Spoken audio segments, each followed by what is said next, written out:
So I have a strange episode idea for us today. I'm excited. There's a thing that happened, and I've read the Wikipedia page on it, and I don't understand it. But Right now you could be describing about 11 billion things. I'm interested to have you narrow this down. Okay, so there's a battle that took place online in a video game called EVE Online. And the battle, the Wikipedia page is called the Battle of B-R5RB. Okay. And this appears to be, up until this point in time, the largest battle that had ever taken place. Maybe I'm wrong about this, in an MMO. Have you ever done an MMO? Yeah, I did a browser-based MMO for a while, a long time ago. It got the best of me. It's probably the last thing I was ever addicted to, but I really enjoyed it. And eventually I cashed out and gave my account to somebody else and have never looked back, but it was fun. It was strategic. It ticked a lot of boxes for me. So you know things about MMOs that I don't know, because you describe some of the things I read is people do get addicted to these games. Yeah, it was a little too much in my wheelhouse for me. What do you mean? I really liked it. I mean, so it's a real-time game, the one that I played. It's accelerated, maybe 10x or 100x real life, real time. And so you got the constraints of time, you get the constraints of the map and space, you have the constraints of resources, you have to build things. You eventually figure out you have to have help. You can't go it alone because you can't be online all the time watching your stuff. You have to have that sort of John Locke agreement. I'm going to give up a little bit of my independence and freedom, just a little bit, and submit it to you and make obligations to you, my neighbor, so we can watch each other's stuff and sleep at night. You eventually have to make those kind of deals, and eventually military stuff comes into it. You have to manage a military just to keep people from thinking you're an easy target, and then eventually you manage it enough that you're like, well, some other people are an easy target, and you just can't play without mixing it up in that regard. So I like the strategy element and the diplomacy element and all of that stuff, and I got in a little too deep for a while. Yeah. I can tell. That's pretty funny. This battle, it's a space game, and this thing happened, and apparently this was a historic battle. You can read about it online, and you hear people talk about it, and it sounds fascinating. I've never played an MMO, but I have found a veteran of this battle. I just wanted to learn about it, and I've asked this individual if they would be willing to talk to us about it. First, they're going to have to explain what the whole thing is and why it matters. Oh, interesting. We're not going to get somebody who does what I do. We're going to get somebody who is there and a veteran of the fight and has some larger perspective, but also the limited perspective in the fog of war from the moment. This is going to be a POV. Of a veteran. Yeah. They were on the ground, except it's space. And they, why are we fighting? It's called the Battle of B-R5RB. What does that even mean? And I don't think I know this game. It's EVE Online. Yes. Yeah, I'm not familiar with the game. I've heard of it. It's apparently a big deal. I mean, our friend Scott Manley plays it. I mean, he's a big space YouTuber. He's into it. Apparently, it's a big deal. And I'm looking at the Wikipedia page, and it reads like an actual battle in real life. Huh. There are belligerents. There are commanders. There are types of ships. Can I see it? Can you turn that around? There are casualties. Look at this. So on one side, there's this coalition. Uh-huh. That's an actual screenshot of the battle, which looks crazy. So anyway, I just want to talk to this individual. I want to see what's going on, because this is a world I don't understand, and this is No Dumb Questions, and I want to expand my world a little bit. Well, we're both coming in cold on this. I have no idea how any of this works or what a battle would look like, so this will be different than asking a veteran of the Gulf War or something. Like, Right. What was it like fighting in Iraq? Right. Because I understand sand and earth and guns, and I've got the parameters here. I got nothing, so I'm going to probably jump in a little bit with some real dumb elementary level questions, and we'll see how it works. Let's do it. All right. Hey, how are you doing? So your gamer tag is Carneros? Yeah, my name is Carneros in game. That's my main character in EVE Online. At the time of the Battle of BTAC-R, I was the leader of an alliance called Li3 Federation, based ironically on a podcast. Really? Yeah, podcasts have been popular in EVE Online for some years. This one was called Lost in Eve, and it was run by a gentleman named Jade Cougar. That was his handle. Forgive Lost in me. Eve was sort of abbreviated as LIE, or actually they would stylize it as LI3 because the E was backwards was sort of a three type thing. So LI3 Federation was the official alliance for living in Eve of the Lost in Eve podcast. Anyway, This is fascinating. Yeah. So Carneros, my name's Matt. Nice to hey meet you. Matt, nice to meet you. I guess I'm the outsider to this conversation coming in completely cold. So, would it be okay if I asked you a few questions that are sort of like a 5-year-old who knows nothing? Go for it. All right. EVE Online, how long has this game existed? Since May of 2003, so 21 years. Whoa. It's a virtual world, a simulation of living in space in the far, far future. Game has given us a whole bunch of tools with which we can go out and explore and build and destroy and group together and form societies. And we've built our own tools on top of what they gave us as tools. It's different from a video game. Let's say people saw a video game based on a movie, and there's all these storylines for you to go through and experience. No, none of that. These aren't a bunch of vignettes that you come up to and go through in the order in which the designers expected you to. It's not a storytelling thing. Instead, it's a sandbox where everyone plays together, and what we choose to do is the storyline. On the day of the Battle of BTAC-R, it was a really impressive, exciting, shaking storyline that ended up in the press. Okay. Could you set the stage? I'm a history guy. We haven't met before, but I am fascinated by the history of battle and how all of this business works. So if I'm talking to a group of students and I'm trying to explain to them the Battle of Issus, I'm going to tell them where Persia was at before we got cooking. I'm going to tell them where Macedonia was at, where the leaders' heads are at, where we're at in the larger campaign, who's the more powerful I have to in terms back of up a little resources. bit Could you before just do that, that for us? actually, just slightly earlier. Always welcome. In that example, everyone knows that there's one planet and it rotates 24 hours and that kind of thing. In this game, it's relevant to explain that again because there's one world that we all participate in. It rotates 24 hours a day. The game is going whether you're playing or not. When you get up Okay. in the morning, you can choose to log in, check on things, or go to work or whatever you do. When you get off work and you can log in and play, that evening hours we call prime time for your time zone. So let's say you live in New York. When you get home from work, 5 or 6 in the afternoon, that starts US East Coast prime.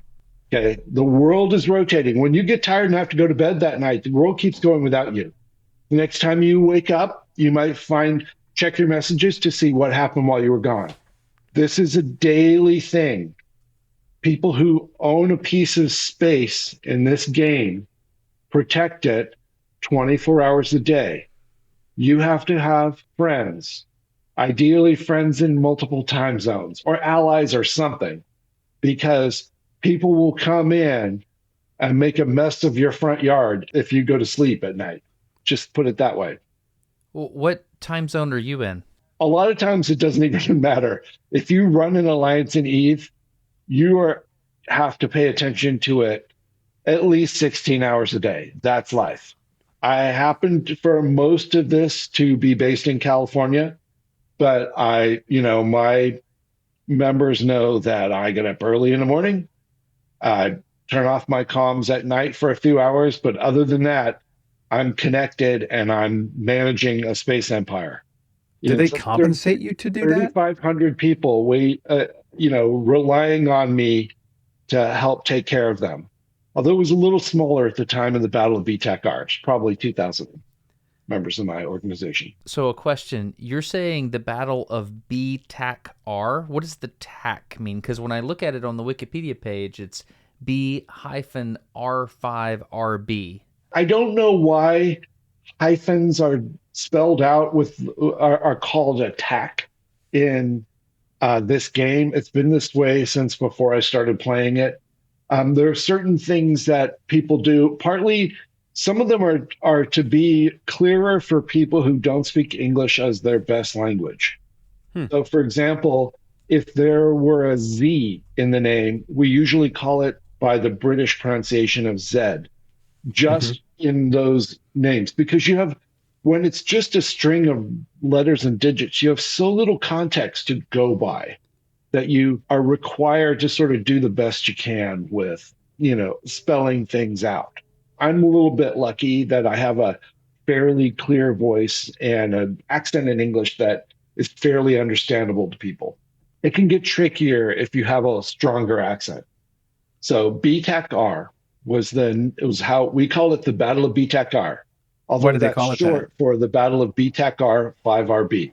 The name of the solar system where it took place was B-R5RB, spoken as BTAC R.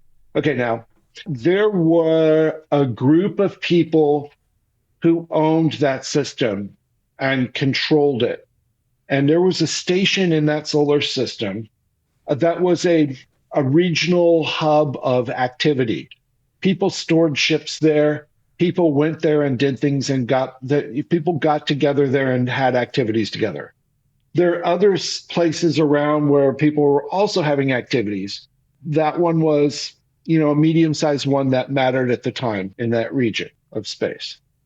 The people who lived there were part of a larger coalition of other groups that were allied to each other.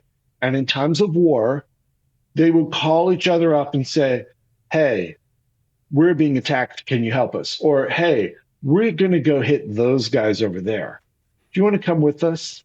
Is there a name for that coalition?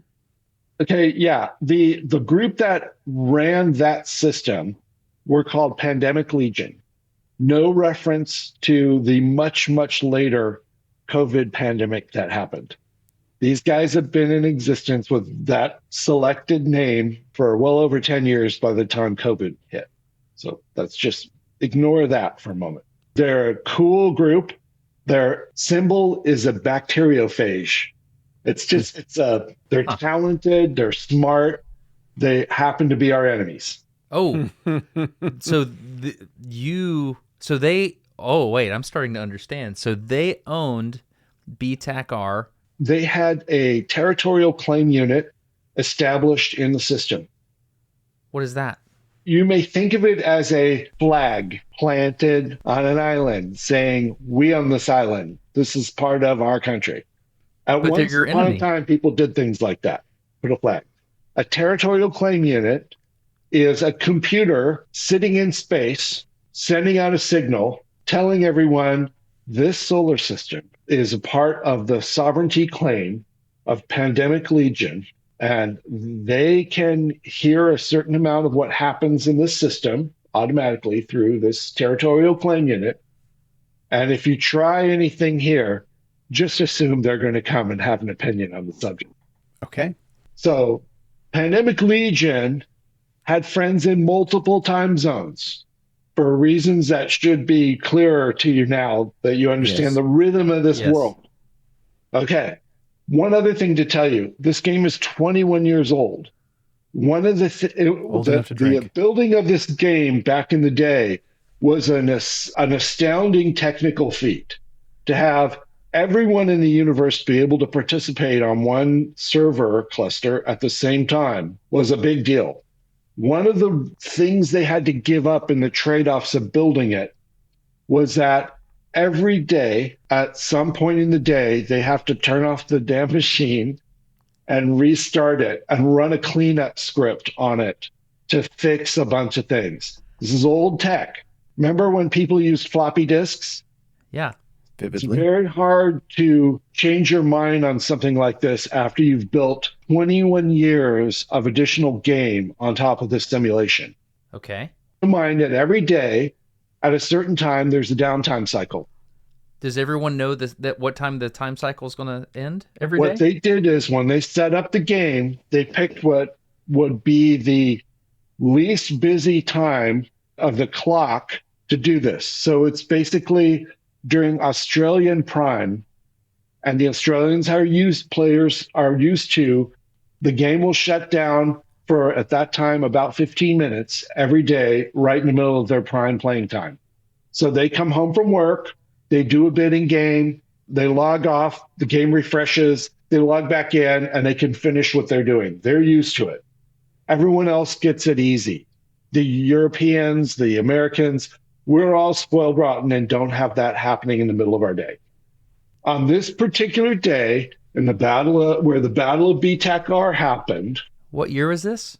this is the 2014, January 28th. And I've just got to say, as a side note, this is the weirdest wild card I have ever heard of for a battle. Just the idea of, well, the two sides amassed for war and Hannibal is at the gates of Rome, but then Earth shut down for 15 minutes and they just all had to wait for Earth to restart. It's just, I've never thought of this before. So, Yeah.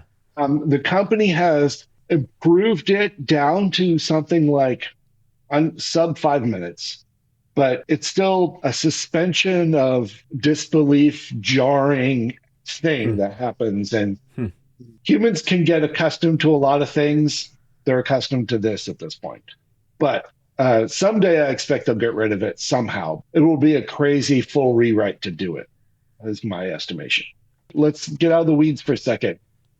Early on the morning of January 28th of 2014, and by early, I mean Russian prime, what has happened is something went wrong with the automatic payment system that Pandemic Legion had associated for the monthly sovereignty bill cost associated with running that beacon in space called the Territorial Claim Unit.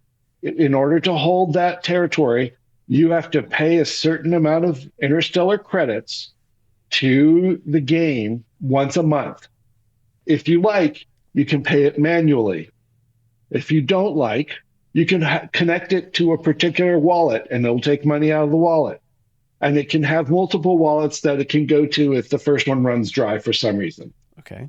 That doesn't sound like fun, but there are people who enjoy the mechanics of managing the financial responsibilities of a large organization. If you've got 150 solar systems and you're paying sovereignty bills on each of them, and they were each acquired on a different day and they have a different 30-day cycle. And I mean, it's good to just connect the whole thing to an automatic wallet. Yeah. The guy who was in charge of that wallet on that day and doing all that stuff claims that there was a software glitch. It was all hooked up for automatic payment. There was money in the wallet. He might be right. Who was it? Whatever happened that particular day, the payment did not go through. The sovereignty claim canceled. The territorial claim unit exploded. The map suddenly showed that as a neutral territory available for claim by anyone who cared to come and do that. And there are a lot of really talented, very high awareness players in Russian time zone who will notice if you make a mistake that big on a piece of territory that valuable. And they did. These particular players are not the cautiously plan in advance, set up all your logistics carefully, get your supply chain in order, form up all your people, and move deliberately into a piece of territory. No, these are the people who are act first, come up with a narrative line and a set of excuses later. That type. They quickly scrambled a bunch of ships, sent them to BTACR 5RB, and each tried to drop their own territorial claim unit to get it to online first to claim that system out from under Pandemic Legion. It takes, I think at that time, it was 8 hours to successfully online such a unit. Plenty of time for a lot of people to try to put one up and a lot of ammunitions to be expended. So people started coming. These players are well organized, and they have excellent communication systems, and they can get the word out to thousands of players in seconds. So, various communication tools lit up that day, and things started happening. Now, keep in mind, Europe's all at work, America's asleep. How long are the travel times? Is it like warp speed is portrayed in Star Trek, or like hyperspace in Star Wars? That depends. Okay. Depends how you're getting there. Depends what kind of ship you're flying. Some ships, in general, the larger the ship, the slower the travel time in EVE Online. The smaller the ship, the faster and more responsive it flies. However, if you're going to put a territorial claim unit in space, that's not a small object. That computer that you're placing in space has a small space station that holds it there and takes care of it. It's not small. So you can't do it in a tiny, fast ship. You need a little bit larger, medium-sized ship to move it there. Anyway, and you're going to need some protection for it. So you're going to have to form up a fleet. Anyway, people started forming fleets. There are spy networks out.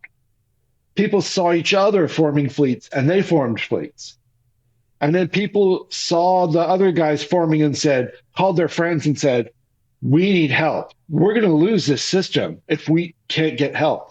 People started pouring in and started forming up and making their way.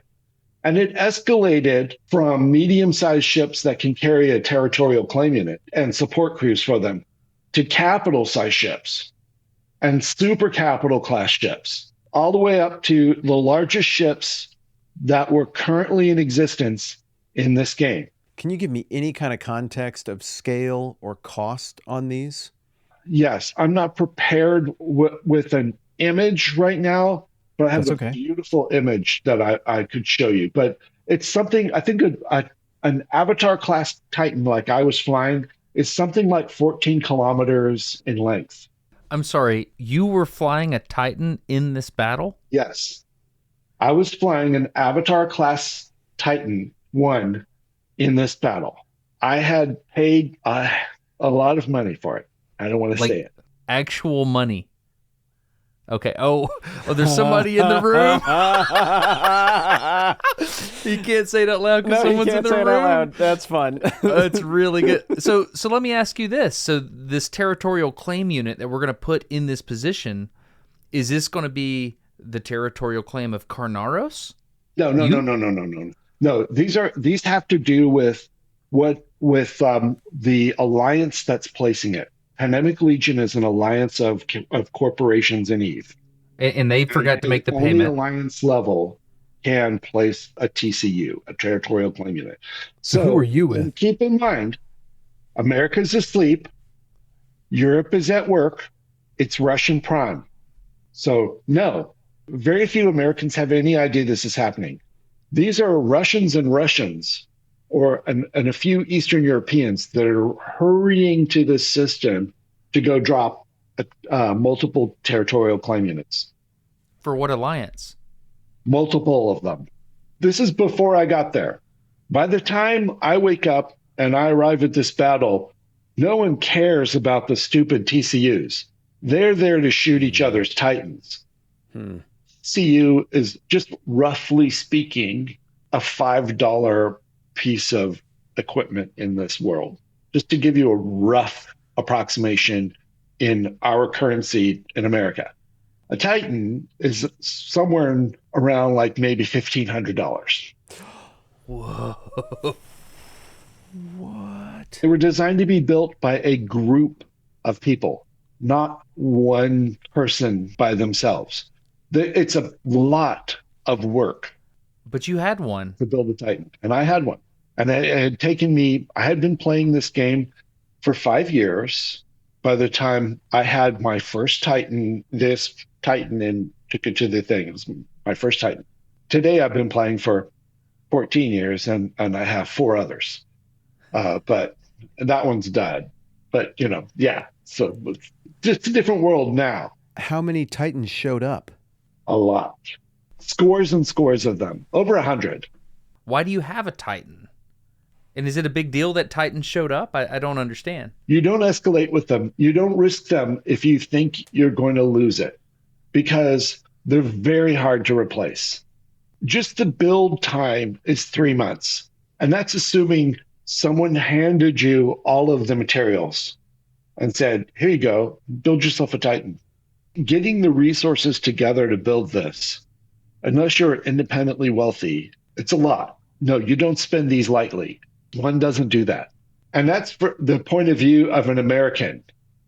If you live in one of these countries where the standards of living in the average wage is much lower, like Eastern Europe or Russia, a Titan is like a $10,000 spaceship. Okay. Now these people, they don't have backups. If they lose it, they lose it. This does not respawn somewhere like some other game. If you risk this thing, if you undock it and risk it in combat, that's real risk. I'm not in a position to pay $10,000 for an actual spaceship right now. That's crazy money. Yeah. So why did you do it? Why did you decide to take your Titan into BTAC-R? It's Russian Prime. America's asleep. Let me back up a little bit. Okay. Now, I wake up in the morning. I look at my space empire and I look at what's going on. And one of the first things I see is a dead Titan on the kill board. What? Those are rare occurrences. So I'm watching what happens and I'm asking my friends what's going on. There's a battle in BTAC R5RB. Forces have moved there. Apparently, sovereignty bill didn't get paid. Sov dropped. Territorial claim unit exploded. Rushed to get there. Our guys got there quickly. Their guys are escalating too. Oh, okay. Second Titan appears on the kill board. I'm poking my friends at CCP who work there, CCP manifest. I'm saying, did you see this? Wake up, smell the coffee. Something's happening. Go take a look at your game. In the meantime, I work for a different company in California called, at that time, Sony Online Entertainment. Different game. I go into work. The third Titan has fallen now. I go into work in the morning. I sit on exec row there in that company. Never mind what I do. And I tell them, guys, massive Titan battle. They're like, oh, wow. Keep us posted. I'm watching things happening. I think that's when the third Titan falls. And I tell them, third Titan falls. CEO says to me, go home. Take the rest of the day off. That's a good boss. That's a good boss. Don't lose your Titan this time. I go, okay. So I go home 10 o'clock in the morning. I get in my Titan and a support Aeon. I was an Avatar class Titan and an Aeon support ship. And I got in the fleet and they had cynosaural beacons ready for me to navigate my way to this fight. And they had protection set up along the way. There are so many fleets set up, I can't tell you, with military commanders running each one, and it's complicated and in layers. But I moved in with all the right stuff. I got into position. The Titans were put into one group. They had a specific target caller that would coordinate their massive doomsday weapons. You can only fire it once every 10 minutes. But the game was moving so slowly because there were so many people packed into one system that it was not intended to hold that many. That once every 10 minutes turned into once an hour. Once per hour, I was able to press my doomsday weapon on one target. I still had other, in this case, an Avatar class Titan has lasers that they can use at long range also. And I was using them in between. But the doomsday is the main thing. Okay, so firing at once a weapon. We had a target caller who would say, put an X in chat if you're ready to fire it. Okay, da, da, da, da, da. When it got to 100 or whatever the number was, 28, or I can't remember what number of doomsdays they would wait for, they'd say, okay, this group, ready? Here's your target, fire. And now another one would go down. Another one, wow. It was trading back and forth. So you had a person directing fire for effect. And it's going on for hours. And it's freaking exhausting. Let me explain to you. You're wagering $1,000 ship in a battle with huge numbers on all sides. You don't know who's going to be targeted next. Your hands are shaking when you get selected as a target. When you see them all lighting up in red and incoming fire coming to you, your body shakes. It's not like a normal video game. This is a level of intensity like you wouldn't believe. The team is rotating out fleet commanders every hour or two because they're getting tired and they need a break, and someone else comes on. We had famous people, Lazarus Tellraven. You need to get him on your show sometime. Pro God Legend came on for a while. No, Elo Knight. There were some famous names in this game that came on, and Target called for a while for us. And it was hardcore. This went on. I remember I joined 10 a.m. my time. This went on until almost 3 o'clock in the morning for me, all day, all night. At just before 3 o'clock in the morning, I knew downtime was coming, that horrible cycle I told you about. And I knew I did not want my Avatar Titan sitting in BTEC R5 space when downtime came. So I had to calculate when I could take my last shot such that I could afterwards jump my ship. I'd have enough power left in my capacitor to be able to jump my ship out of that system to a different system nearby and get safe inside the force field of a tower on a moon. I had a place all prepared. I knew where I needed to go. I had enough fuel. I just needed to time everything right.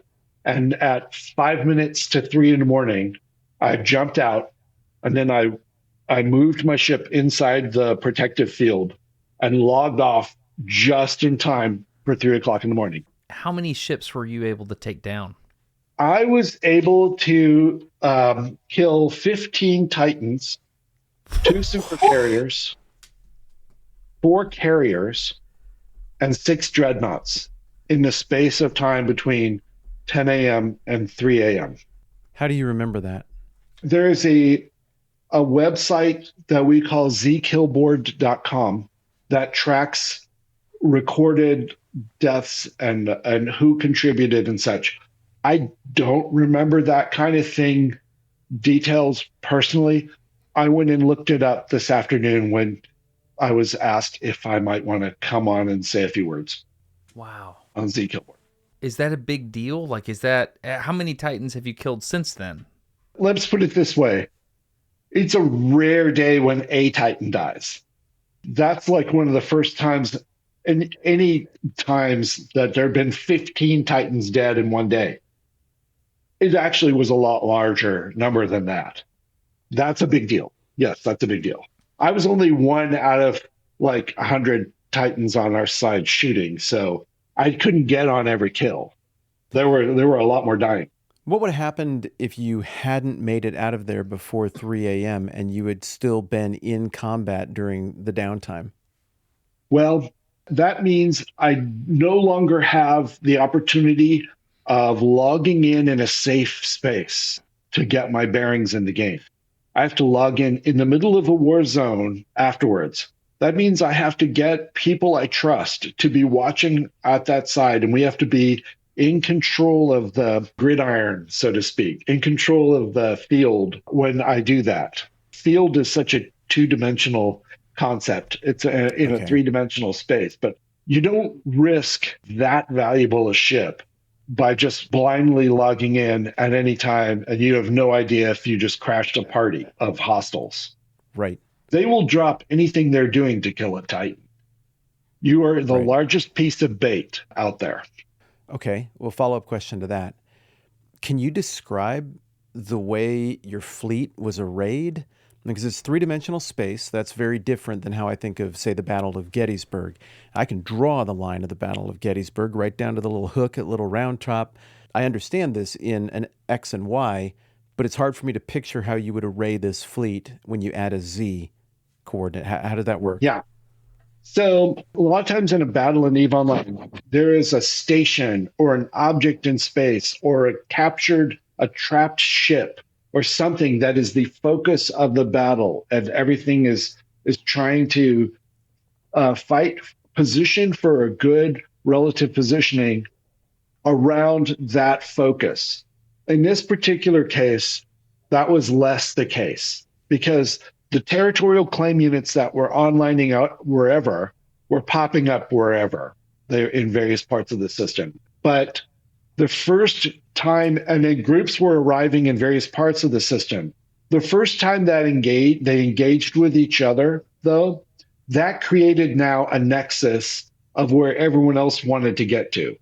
The first time there's an engagement, because one of the idiosyncrasies of a Titan is in order to fire that massive doomsday weapon that is so powerful in a large fleet battle like this, you have to immobilize your ship for a period of time.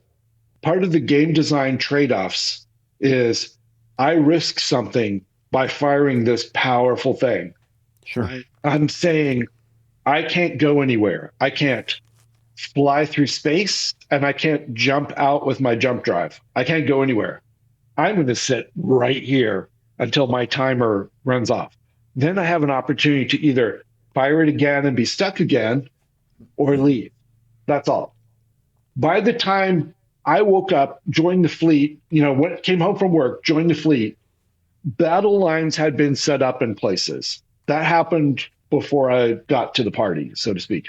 I'm the end of the train. I'm US time zone, so to speak. Our fleet commanders had little small moving vessels in the area, moving around, looking at the layout of the situation. And they're calling back targets to the group. Everyone's got a headset on. They're calling back targets.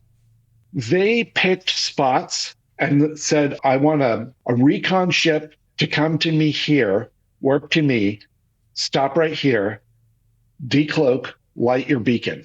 And then that would give us the chance for all the big ships to lock onto that navigation beacon, jump in from outside, and be in a good position for the fight in front of us.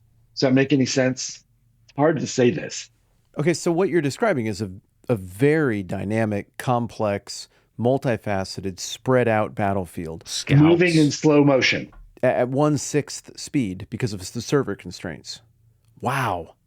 So you were in the Titan. Does that mean other players decided to protect you? They made it their job to protect you? There were protectors like that in fleets for several jumps, even to get to BTEC R5RB.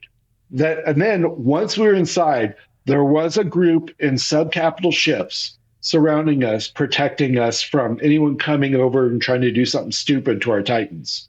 Secondly, a lot of us brought a smaller ship buddy with us. So I had an Aeon class supercarrier with me. I might have had two, actually. But I'm there.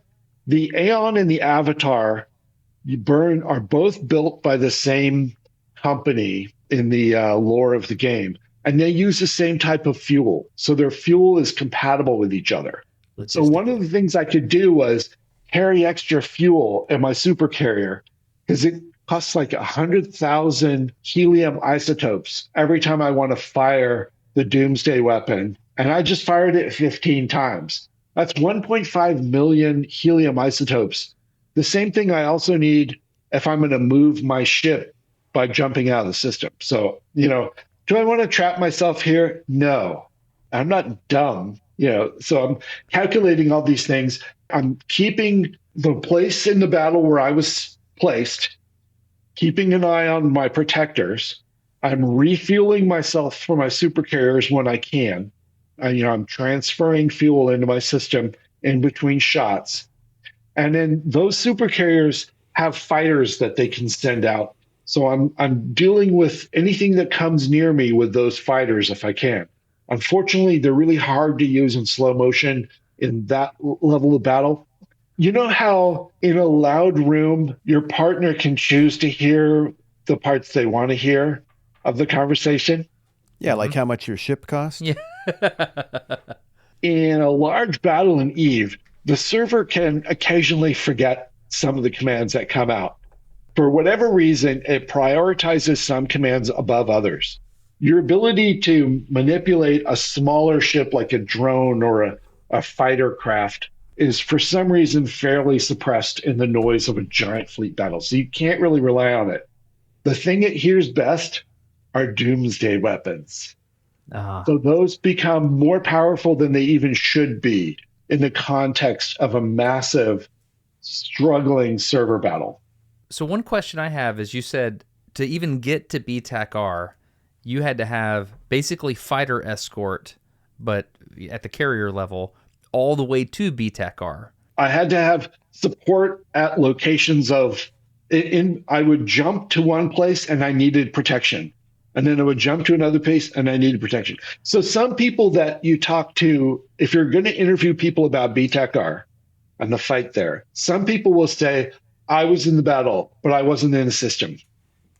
And by that means they were probably one of the protection fleets, one jump out to help us get our Titans in. Or Wow. Yeah, logistical Wow. support to, it's massive, thousands and thousands of people on either side. Wow. but keeping that movement open behind the lines. I mean, That's the ancients knew you had to do that. And it's not free movement behind the lines like it is in a cheap phone video game. This game's sophisticated and understands that those vulnerabilities must exist. This is complex stuff, man. And This is some of the real. people running these fleets are military leaders in real life. Really?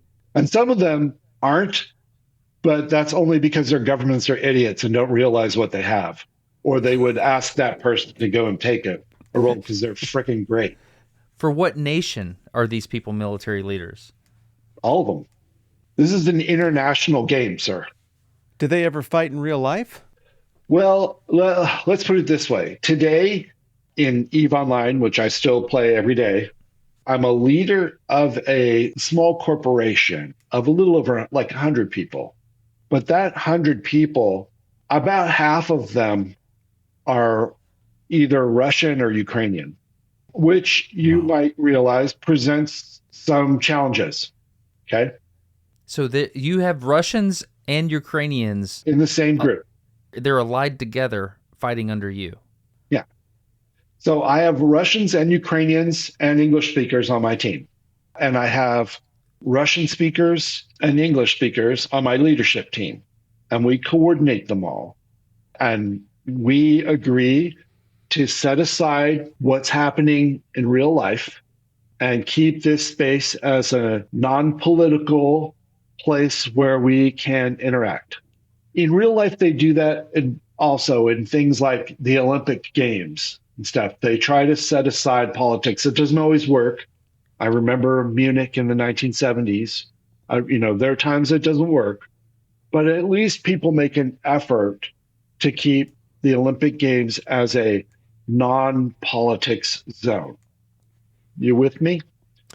This game, we try to do that as well. Now, you can set up your own society in space in the future as part of this game. Absolutely.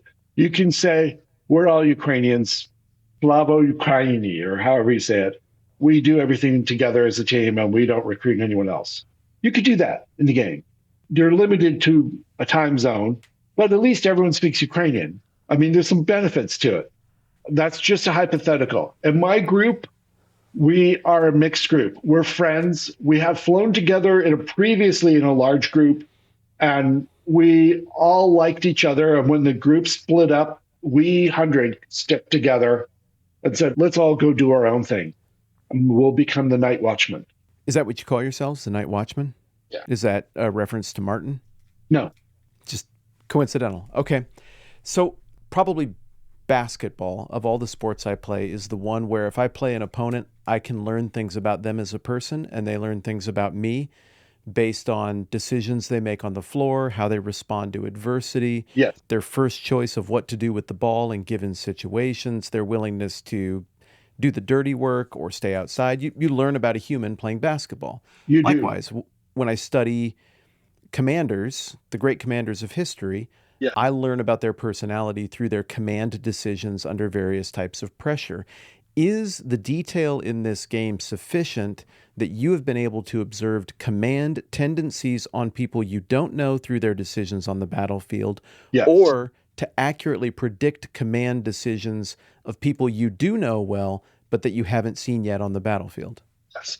And the people who are fleet commanders habitually on our side are often the best at watching someone else's fleet commanders and seeing patterns in their tactical and strategic decisions and drawing inferences about the future.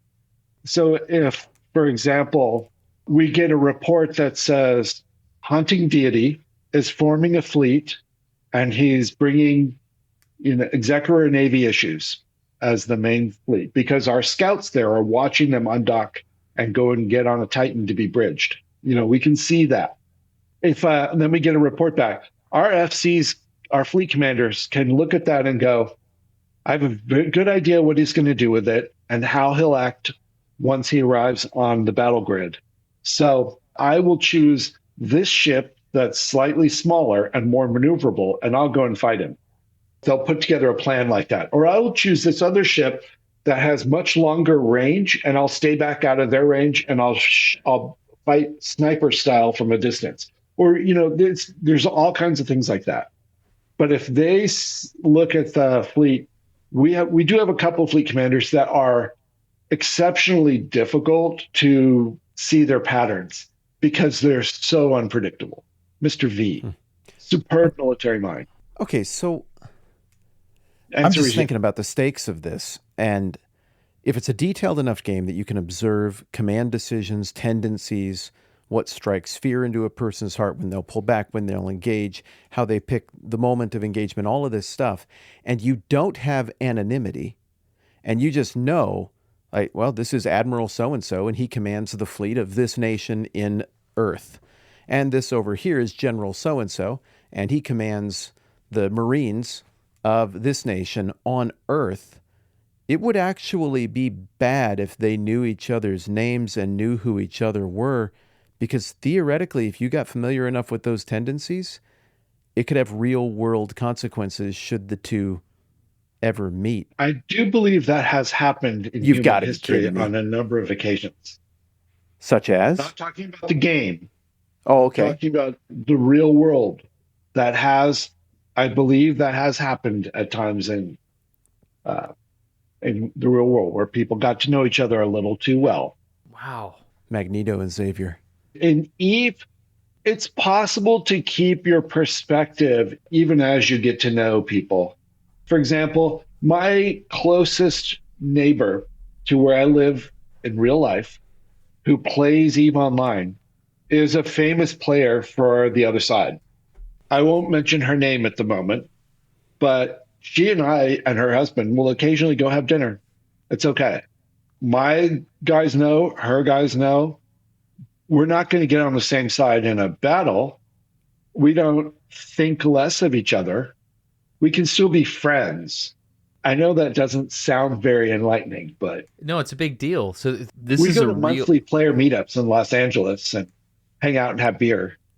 She doesn't drink, but we'll hang out. I'll have a beer. This is fascinating.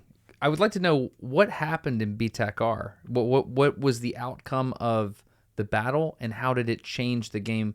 My understanding is at the time this was the largest battle ever. Yeah. Most expensive, most dead Titans. It was shocking. But what happened was we're watching the battle's trade-offs. They fired on our guy. He died. We fired on their guy. He died. Back and forth, back and forth. There were volleys each way, almost like a tennis match. And something was dying on each side in slow motion, 1/6 speed type thing. And this is happening. Then, and while that's happening, both sides are going to be shoving as many men into the biggest ships as they can and getting them to the battle. And by men, I mean men and women. Sorry. So people are getting there as fast as they can. More men than women as it happens, but Mm-hmm. the nature of this kind of game. People are showing up rapidly and risking their ships. The Russians are losing their ships first because of time zones and when this started. The Europeans are getting off work. They're pouring in. The Europeans are there. The ships are dying. Ships are dying. The Russians are tired, but staying up now because it's bedtime, but they can't leave their ship. because it's in space and you can't walk away from your $10,000 spaceship and just go to bed. That's not an option. Don't kid yourself. And you're shaking with adrenaline. The Americans now, the Earth is rotating. The Americans are waking up. A moment comes where two of their Titans died before one of ours did. Interesting. Let's watch carefully for the next 15, 20 minutes, 30 minutes and see how that goes. Okay, they just lost two again, and we lost one. Momentum shifting. You guys, we got this. That moment comes. We're pouring in people. Propaganda and nerve play a role in a battle like this. When you see that happen, your propaganda team goes out to public chat areas like Reddit or the official forums or somewhere else, Discord, and they say, "Ooh, did you see that? They're falling behind. That doesn't look good." What? Then This their is next insane. Americans who get off work Okay, look at that this and is what go, broke me. "Do I want to risk my Titan? I don't know. It's freaking expensive. It's going to take me 6 months to replace it.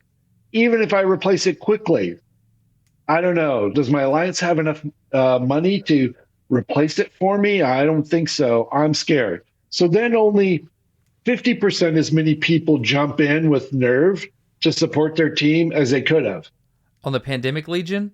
and their allies. So they slow down on getting new folks coming in. In the meantime, ours are still coming in. That's how a battle like that shifts. At the end of the night, 3 o'clock is going to be over. It doesn't matter what you do, it's not going to be over early. And no matter what you do, it's going to stop at that point because whoever's losing is not going to log back in after the server cycles. That's how it happens. So then afterwards, everyone sits down around a table, drinks a cup of coffee, takes a deep breath, and says, "All right, let's see what the totals were like." And you got the kill board there chugging through, trying to track the massive losses that it's never had to calculate that many before. But we can see a lot. And we put it down and we go, okay, the fleet commander can look at his fleet and go, "I had 256 Titans in this fleet." That's not the number, but right now I can see I have 75. So that meant I lost 100 and something of them. They can see that even before the kill board tells them the numbers. That's a real world house in value. Yes. Old thinking is that physical items are worth more than digital items, but that's not always going to be the truth. Intellectual property rights can be worth more. Sure. Seems like that would be something you would understand in your line of work. Yes. Yeah, there are a lot of things out there that don't have a physical component. I'm shaking my desk. That's a bad idea. There are a lot of things in life that are not physical that are still valuable. Yeah. Yes. I'm looking at the casualties. Yeah, this was a big battle. Yes, sir. Shockingly big. In the aftermath, what they had to do is we camped them into that station with hostile ships around it so that they could not undock to extract assets, and they couldn't dock ships. They just could not use that structure for a while. So did they have to eventually negotiate out? Yes. After a while, the leader of Pandemic Legion made a deal with the leader of Goonswarm. So Manfred Sidious from Pandemic Legion. I think it was Elise Randolph that made the deal, but it wasn't Manfred. Maybe it was Manny. Made a deal with the Mittani, which was the name of the leader of Goonswarm. And I think it was like 30 days after the battle, they unlocked it and said, "Go ahead and extract your stuff." And we pulled back and left. Their side did this thing where they put together a big effort to replace the lost Titans. Titans are strategic value in this game. They are necessary to project power and influence over large spaces. And anyway, they did a combination of an accelerated build program, sharing inputs to coordinate things. And they also went back to former players and said, "Hey, you're not playing right now. can we borrow your Titan now to restore our power, and we'll replace it to you later when you want to play again? That's brilliant. It wasn't my idea. The enemies did that, but Yeah. yeah, it worked really well. They were able to replace, at least a couple dozen of them that way, by just calling up their old friends who logged in enough to give them the Titan and said, "Okay, you owe me one." How those were all replaced, I don't know. Someone probably tracked them in a spreadsheet. Eve Online, everyone has a spreadsheet open on the side tracking all kinds of stuff. So yeah, this is the way. So your side, which is LIE, Life in Eve, that was your small alliance, and you were rolled into the larger alliance, which was called No, no, no. My CFC. side was named by the coalition, not by my group. At that time, it had a rather Crass. crass name. We call it the CFC. Okay. Never mind what it stood for. Okay. We've been rebranded since then to the Imperium. Well, that sounds But better. our side was called the CFC, and I was, a medium-sized player in that complex world, not a big one. So it's my understanding that after the battle, I would assume since that beacon or the sovereignty beacon, is that what it was called? Territorial claim unit online, and it flipped sides, but you know, I can't remember which side even claimed it. I could look it up. But that's what ultimately, like right now in BTAC R, who has the territory? Thank you. 1 second. 1 second. Luckily, the tools that have been built for this stuff are amazing, and I can go look it up. So on January 2014, January, Razor Alliance got it. So that's one of the alliances on our side took it. And Got it. actually held it for several months before they gave it back. Northern Coalition, one of the big ones on the Pandemic Legion side, they took it back in April of that year. By force? I don't know if it were diplomacy or force at the time. I don't know. I don't remember. But it wasn't a major battle like this. So my understanding is right now in BTAC R, there's a large memorial to the battle. Is that true? There is a memorial to the battle there. The company recognized what the players did and chose to memorialize it. It already has a big place in our collective memories, regardless of which side of the battle you were on. It made an impact on you. But there are new people coming into the game who, and they weren't around. They hear the stories of it later. They can go to that place and they can find a memorial that looks like a group of destroyed Titan hulls in a cluster with a plaque there that you can read. Whether it's a large memorial or not is a value judgment on your side, but there is a memorial, yes. If you participated in the battle, it has a poignancy to it. I don't know what it's like for someone who just hears about it later. Wow. How much credibility do you get when you meet or hang out with EVE Online players and you get to say, I was there? You don't get any like major reputation boost or something like that. What you get is if the other person was in the battle too, you get a bond with them that says, Yeah. I remember it too. And, in some ways, it doesn't matter if they're on your side or the other side. Regardless of that, it still feels like a bond. They say that history is written by the winners, or at least that is a saying that sometimes gets repeated.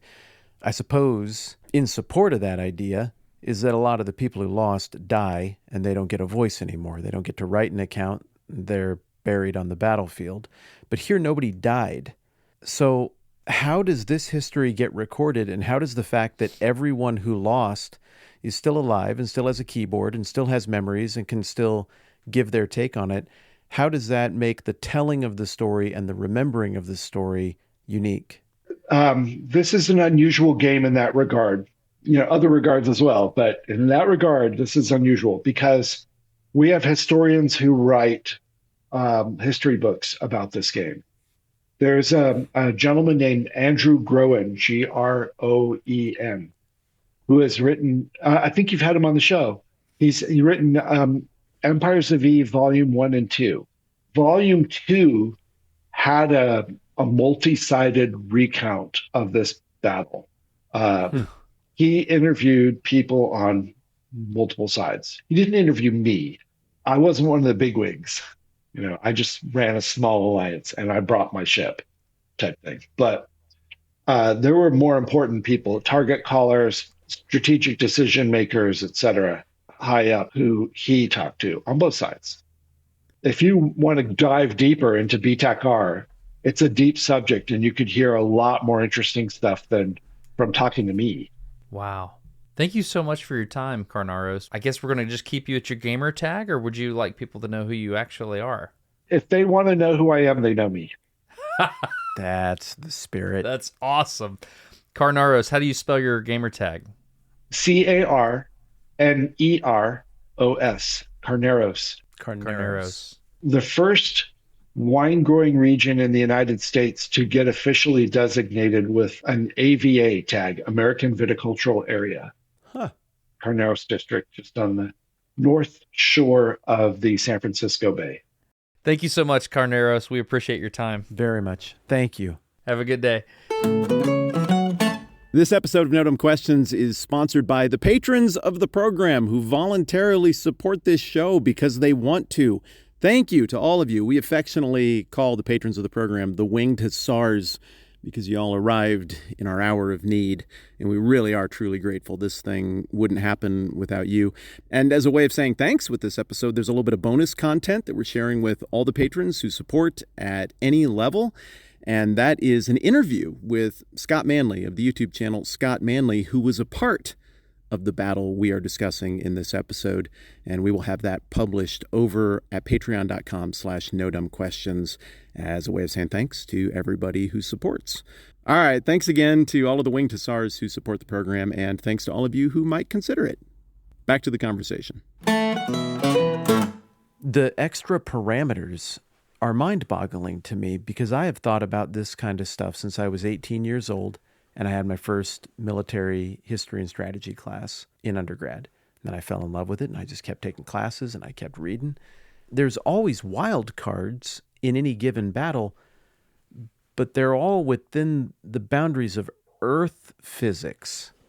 And so to have these extra wild cards, like when people come online, I mean, that's just wild. And did you notice that the prime rotation followed the exact order of when people got into the war in World War II? No, I didn't know. The heat was on Russia. The heat was in Europe. Then the United States got involved. It was kind of crazy the way that rotated through. So taking different shifts, I've never considered that variable. I mean, you think about the Night's Watch and keeping tabs on things while people are sleeping, but this is different. And then the idea of that server reset that's just baked in. And you'd have to be an idiot to leave your vessel in harm's way in the battle when you know that is coming up. I mean, it really is. It's just like Earth pausing, and then Earth and reality is going to unpause, and something is going to happen when it unpauses. And maybe there's not precision in when the unpause happens. I have no idea how that detail plays out. Carneros made it very clear. You'd have to be an idiot to leave your vessels in combat during the reset. I mean, that's completely different. Everybody has this mental picture of how long it takes to walk a certain distance, to charge or run a certain distance. You can kind of guess, even if you've never ridden a horse, how long it would take to ride a horse a certain distance, to drive a car, to fly a plane. You can picture all of that. You can imagine what combat would be like and how quickly you could get you or other forces marshaled to go and fight. I can't picture this at all.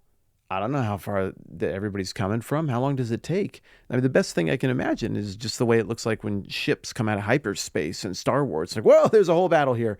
And more ships just magically appeared out of space. But what's so interesting about that is in order to get to BTAC-R, they had to go through a different, I guess they said beacons. So they had to illuminate the path to BTAC-R through other solar systems. And they said there were like tangential battles happening in those solar systems. Because every beacon is a vulnerability. Yeah.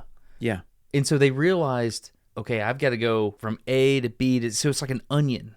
So like the battle is happening at the center of the onion, and then each layer going out. I imagine there's more space you have to cover unless there was just one line of beacons laid out. But even then, if you're the enemy and you can take control of one beacon, you've effectively blown up the pipeline. And then that ratio that he was talking about, It's when like it finally it's flipped to 2-1. It's like Sherman twisting the railroad ties, a There Sherman you bow go. tie. Yeah. Yeah. Wow. That was complex. Did you see the fire in his eyes? Yeah, he meant that. He did. He sounded like an old veteran who had a huge battle. I mean, the guy's seen a lot of skirmishes, a lot of battles, but that's the one that stands out to him. It's from relatively early in his career, like year probably 2 of his military career in EVE Online. And then we got to sit and just hear the war story from somebody who was there. How old would you say Carneros is? Late 60s, You think? mid 60s. His brain was sharp as a tack. Yeah, I don't know. I mean, it's a Zoom call on a tiny screen across the room, so I'm not the best person to ask. How old did you think he was? I'd say right at 60 maybe? Okay, that could be. Maybe. I don't know. His mind sounded very young. Very young, which is amazing. Gosh, that was awesome.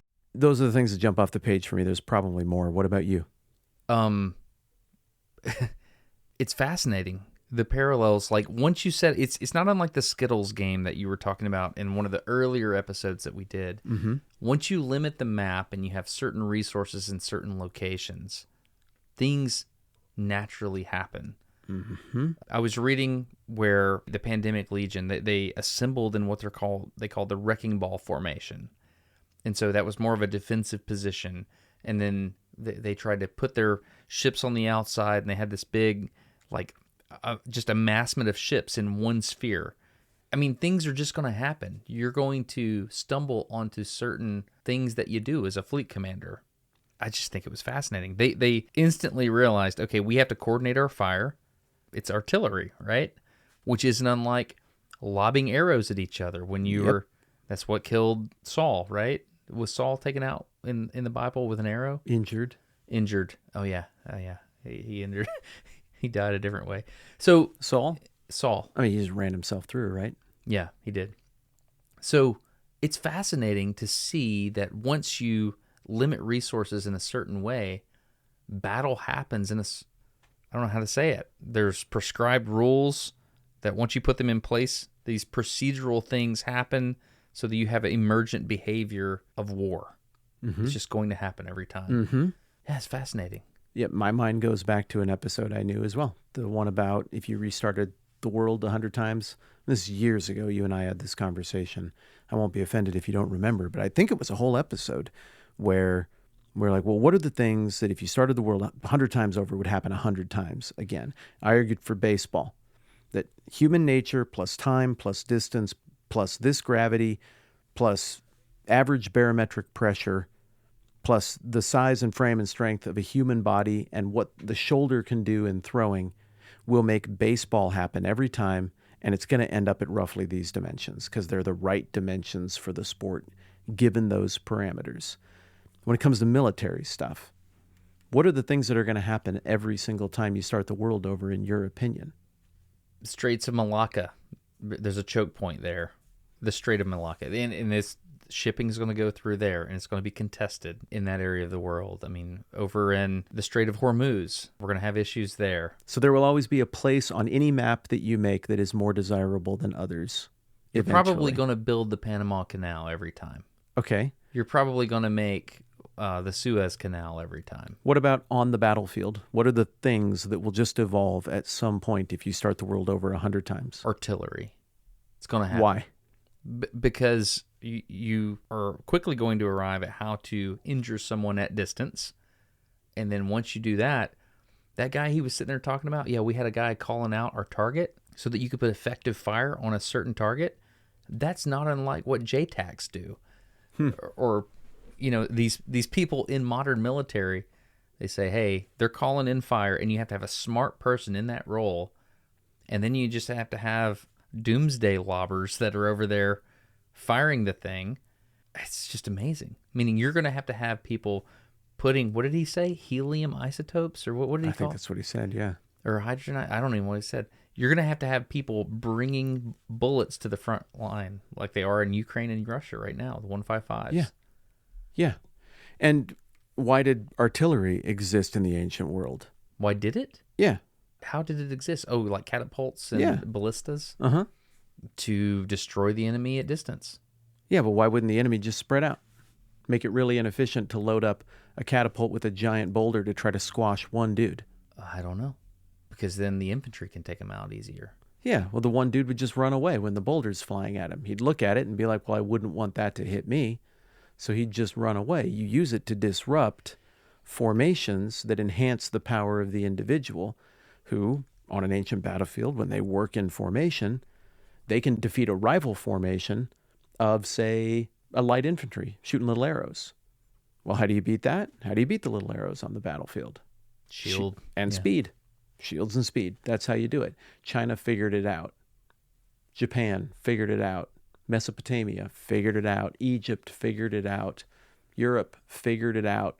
Warfare, it looks like it played out a little differently in Africa, Australia, and North America. But like the mega civilizations, they just all went through the same progression. And even a lot of the more guerrilla style combat, mounted archer combat that you see in the Asian steppes, Mongolia, the plains of North America, even there, they all reasoned to the same stuff. Well, this is the best way to ride this horse, and this is the best way to shoot while mounted. Everybody comes to the exact same conclusions eventually, because people are about this tall, they're about this fast, it takes about this long to accomplish this. You need something about this sturdy to get through somebody else's armor. You can shoot an arrow about this far. And so all of this, it comes down to the same kinds of questions, but I've just never run the scenario at this level of detail in space. And what do you know? It's a whole bunch of the same considerations. That's amazing. Mm-hmm. What's interesting about this is, let's say humans become interplanetary species. Don't know that's going to happen, but let's say it does. Some of these things are going to play out. Like if it becomes an interstellar species, yeah, then that's amazing. It's interesting to think about, isn't it? There will be pinch points in space. Yeah. Uh-huh.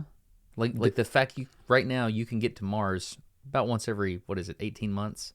Or what is it? I don't know what it is. Like there's a window of opportunity to go to Mars. I should know this. Okay. Yeah, that will affect military logistics in space. It's interesting, man. I enjoyed talking to Carneros. That was amazing. Yeah, that's going to stick with me. Okay, my last thought from that, though, before we land the plane, the adrenaline. He still felt it. He could take himself back to that place. And when he kept using the language of this made an impression on us, I said, like, what kind of clout do you get? He's like, we don't get much clout. Just collegiality. My words, not his, but that's what he was saying. We get collegiality, whether they fought on our side or not. It's like, oh, you were there. Yeah, because you both felt the same stuff. Sounded like stuff. St. Crispin's Day, didn't it? Ha! Yeah, okay. He will be my brother. On St. Crispin's Day at BTAC-R. There you go. It's fascinating. Yeah, I mean, they went through a thing together and it imprinted on their souls. And he made it clear, everyone will remember this who was there. They'll remember how they felt. They'll remember the day. He's talking about stuff that makes an impression on you and me. Like, I wasn't alive for it, but you ask somebody older than us, 10, 15 years older than us, where were you when JFK got shot? Everybody knows. My dad knows the answer to that question. I remember exactly the day the Challenger exploded. And I was very young when that happened, but I remember. Everybody has their 9/11 story. Whatever your country's thing is, you have that. But for them, BTAC-R is another thing. And they all know where they were and what it was like and when they realized it was going on and the adrenaline. I think that's wild. My understanding is there have been larger battles in EVE Online since then. I think they're called like M2, the latest one's M5 or whatever. I don't know. But my understanding, these battles have been larger since then. And some of these players that were there have factored into those as well. But there's a certain place in history that BTAC-R takes. Mm-hmm. Thanks for doing that with me. That was fun. Great idea. Wonderful, wonderful topic. Thank you.